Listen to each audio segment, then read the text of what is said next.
আজ তো এমনিতেই রাখি পূর্ণিমা, তার সাথে আজকে আমাদের বাড়িতে ঠেলাপেলা পুজো হলো, মানে যেটা মা মনসা দেবীর পুজো আর কি।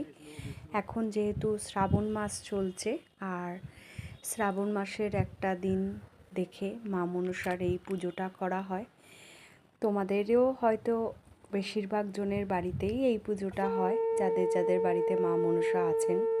শ্রাবণ মাসে এই পুজোটা তো সকলেরই করা উচিত বা করা হয়।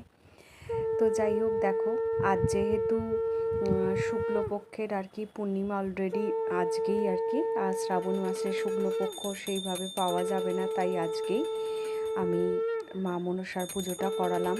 এর আগে আমার যে দিনগুলো ছিল খুব একটা সুযোগে হয়ে ওঠেনি, তাই আজকেই আমার বাড়িতে মা মনসার পুজোটা করিয়ে নিলাম। কাদের কাদের এই পুজোটা আছে অবশ্যই বলো।